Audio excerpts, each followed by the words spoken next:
FM Rainbow Music Area.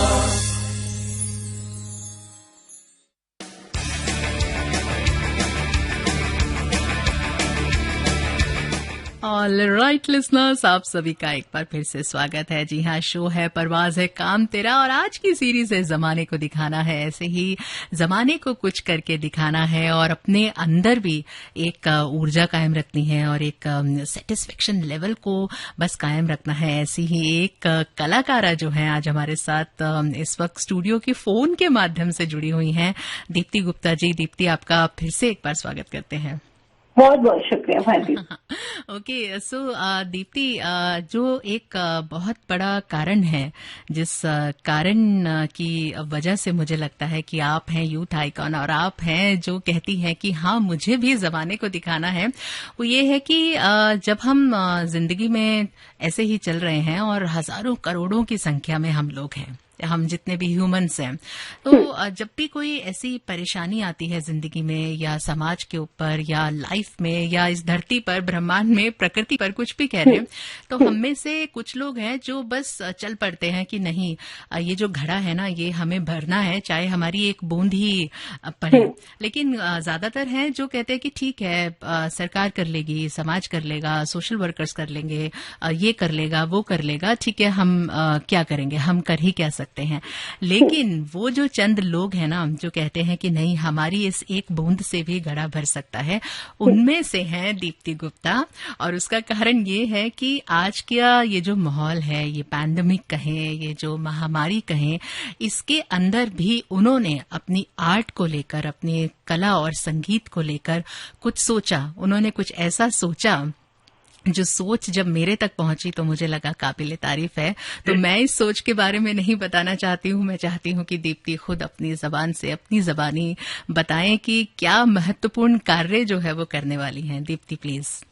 जी भारती, बहुत ही महत्वपूर्ण और दायित्व पूर्ण कह सकती हूँ, क्योंकि ये जो कार्य, हमारी शुरुआत हो रही है इस कार्य से, इससे हम अपने भारत को, एक और बात इसमें जोड़ूंगी, एक एक की मदद करो, भारत सशक्त करो।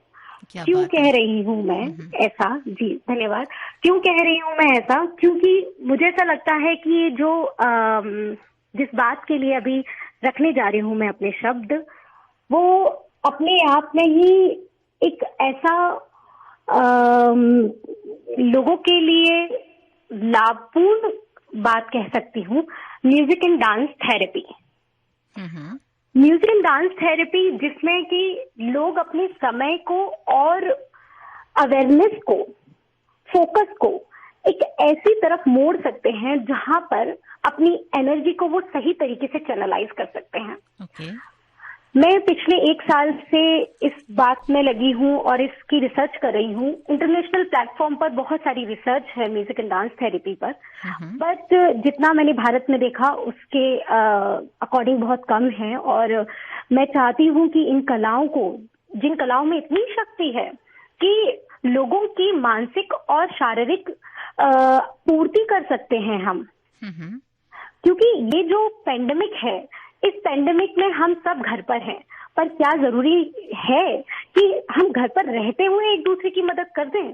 और अगर वो मदद इतनी सशक्त है कि हम दूरी भी बनाएंगे और साथ साथ में अपनी एनर्जी को सही तरीके से चैनलाइज करेंगे। अगर हमने वो शक्ति को सही तरीके से चैनलाइज नहीं किया तो जरूर हमारे समाज में डिप्रेशन और एंजाइटी, सिर में दर्द और कुछ ऐसे भ्रम भी कह सकती हूँ कि लगे कि नहीं हम बीमार ही हो रहे हैं।